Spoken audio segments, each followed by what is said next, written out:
Mapagpalang araw po. Dito po tayo sa loob ng simbahan ng San Pablo dito sa Tondo, Manila. Ang start daw po ng misa ay alas 5 o alas 4:30 pa lang. So 30 minutes pa. Alam niyo po sa buhay natin ito, ang isa sa mga mahalagang ginagawa ng tao, yun ay magpunta sa simbahan. Kahit anong simbahan, upang sa ganun mag-refresh ng pananampalataya. Yan. Kaya sa simbahan po nakakapakinig tayo ng mga aral ng Diyos na kung saan tinuturuan ang bawat dumadalo ng aral ng simbahan, ng aral sa simbahan. Pero may mga aral po na hindi ganito. Okay, halimbawa, bilang mga tao, meron na tayong babasahin sa Biblia.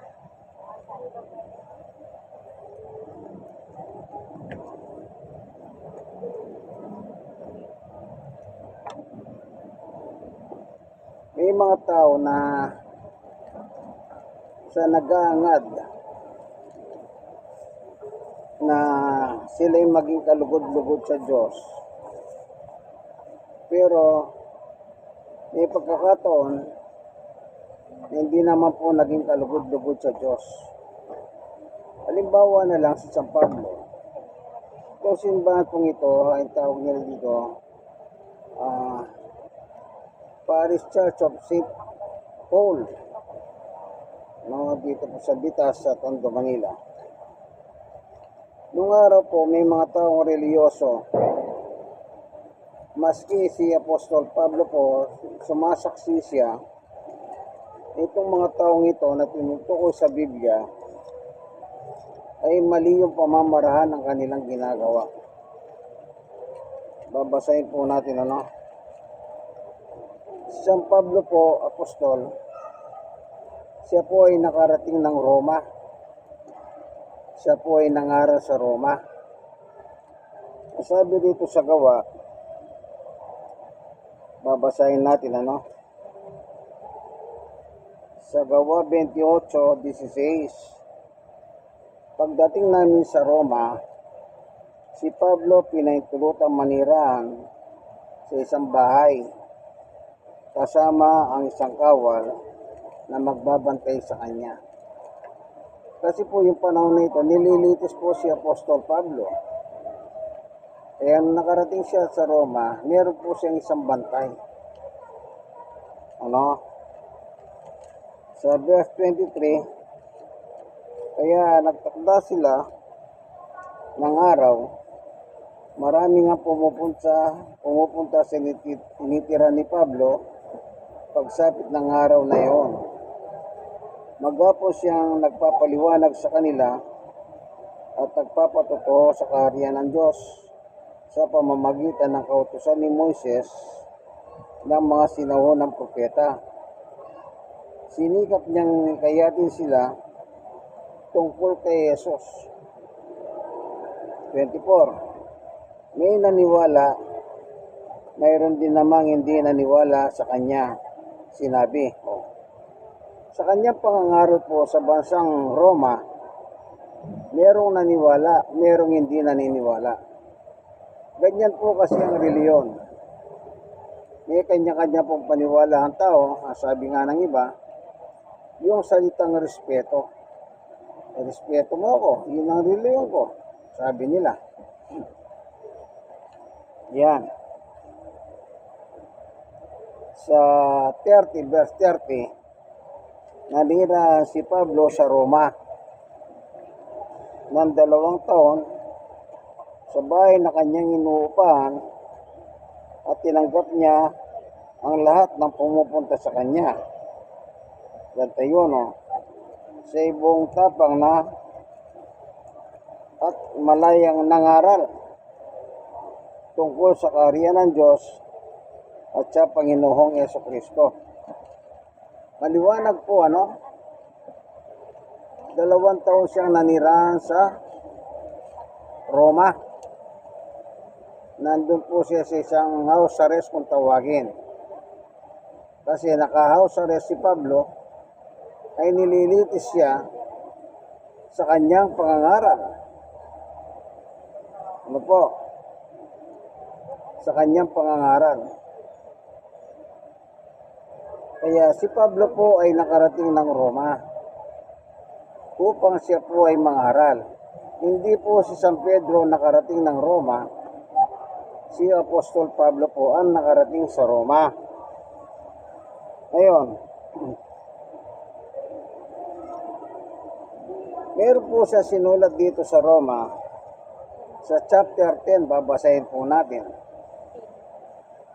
Mga kapatid, Roma chapter 10 verse 1. Mga kapatid, ang pinakananais ng puso ko at idinadalangin sa Diyos ay ang maligtas ang Israel. 2. Sapagkat saksi ako na sila'y masigasig na maging kalugod-lugod sa Diyos, hindi nga lamang batay sa tamang kahalaman.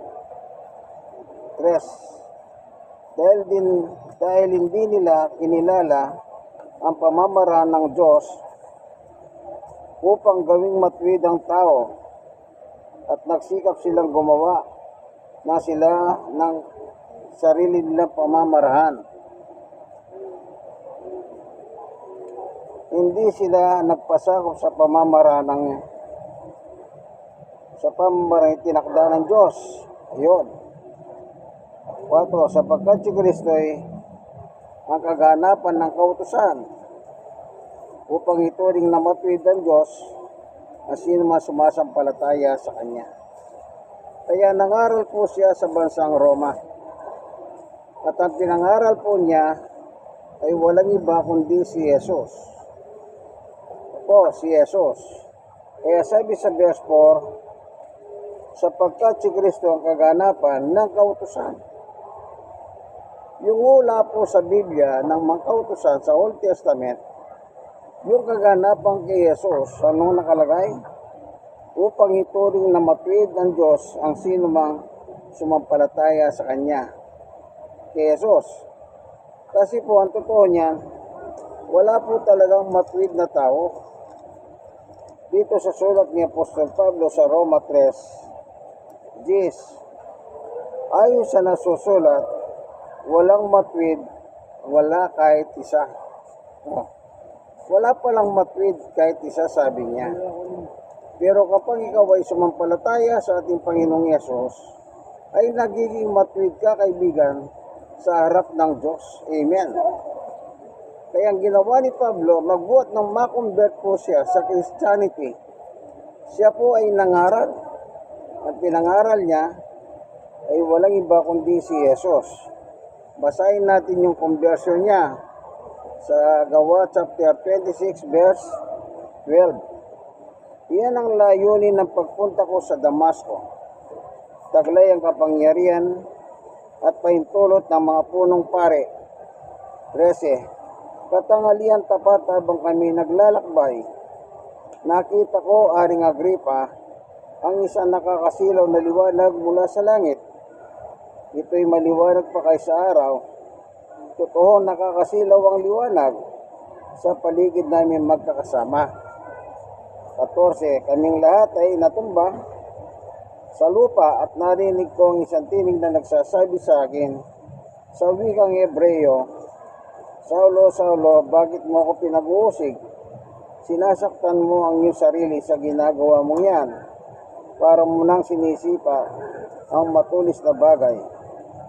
Ang pangalan po ni Pablo ay Saulo. Bago siya maging apostol ni Jesus, bago naging Pablo, Saulo muna ang pangalan niya.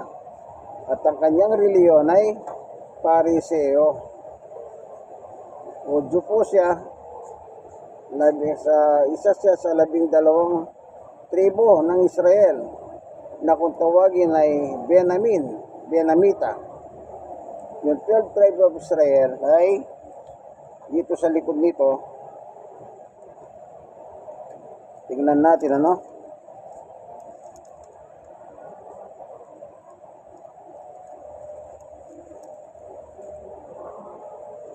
Yung 12 tribo ng Israel, doon po pinagmulan ni Pablo sa laing Benjamin. Sa 16, tumayo ka, sabi ni Jesus.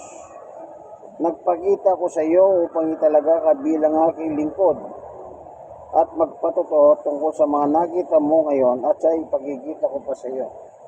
So ito po yung conversion ni Pablo. Mula sa pagiging Pariseo, siya po ay naging Kristiyano. Itinalaga siya ni Jesus bilang kanyang apostol. 17. Ililigtas kita mula sa kababayan mong Hudyo, gayon din sa mga hentil kung saan kita isusugo. Ang mga hentil po, yung labas ng Israel. Basang Israel, Israel. Labas ng basang Israel is mga Hudyo. Itong bansa natin bilang Pilipinas, tayo po ay nabibilang sa lahi ng mga hentil. Hindi tayo Hudyo, kundi tayo po ay mga hentil. Pilipinas, ano? Malayo tayo sa Israel. 18. Ito po ang utos ni Jesus kay Pablo sa kanyang pangangaral.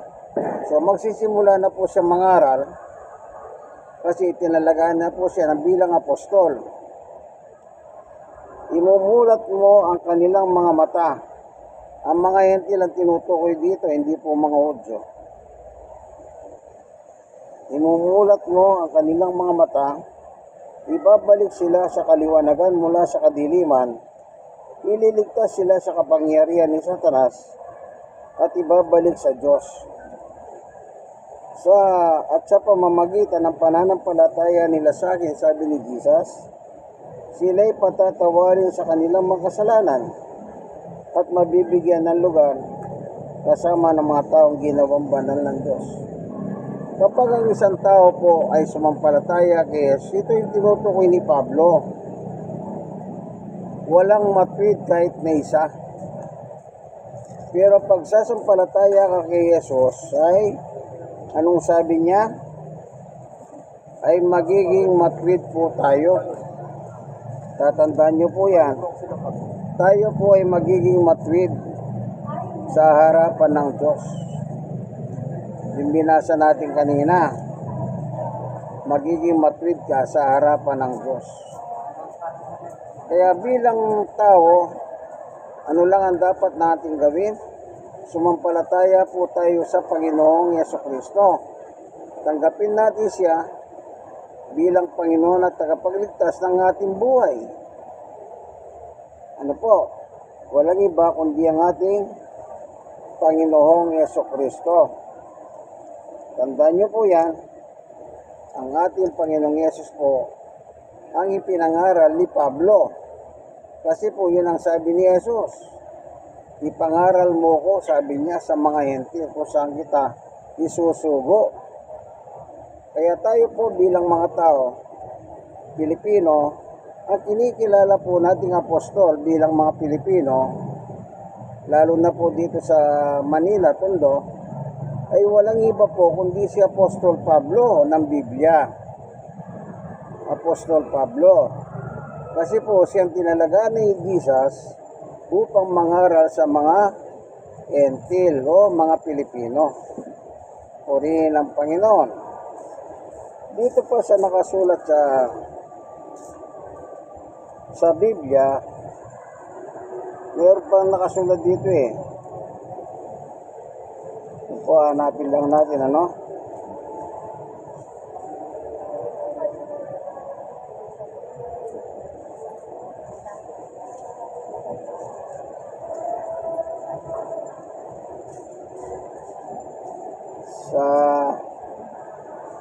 Nanap lang natin ano.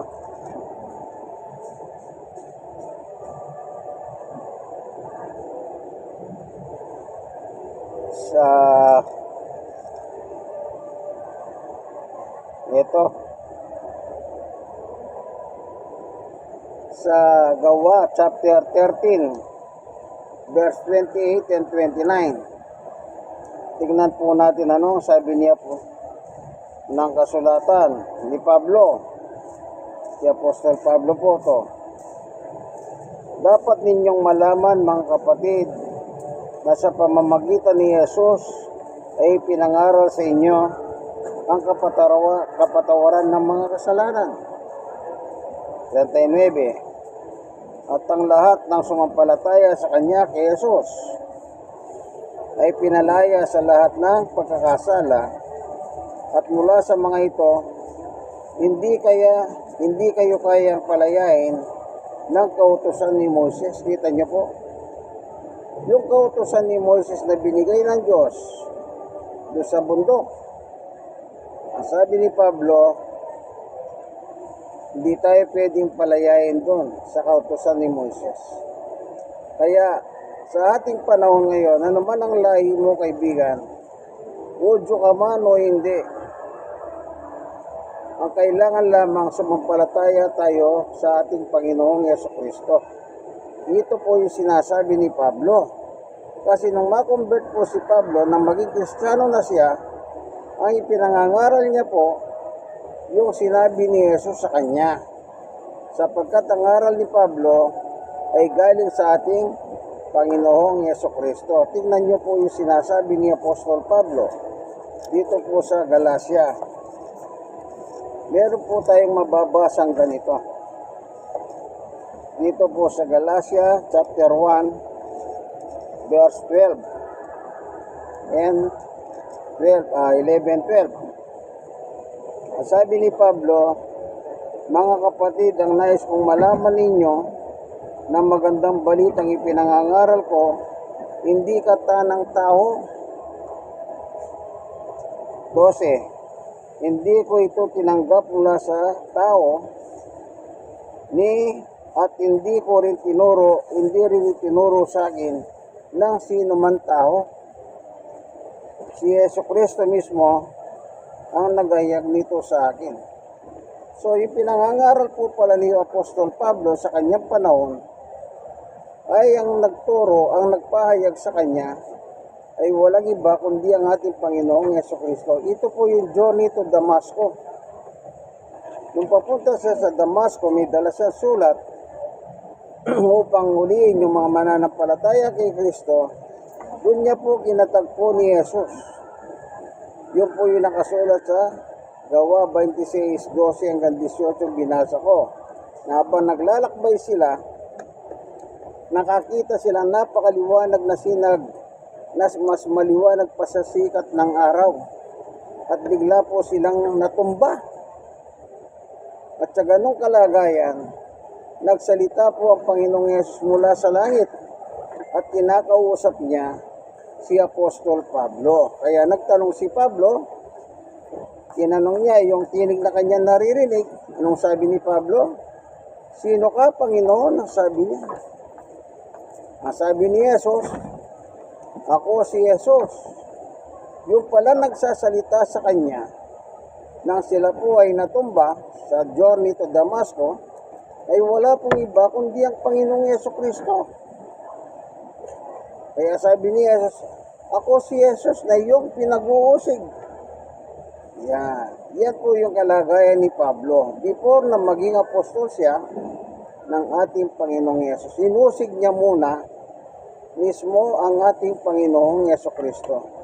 Kaya kung yung panahon na yon, nagtatagpo sila, doon po siya na-convert sa pagiging Kristiyano.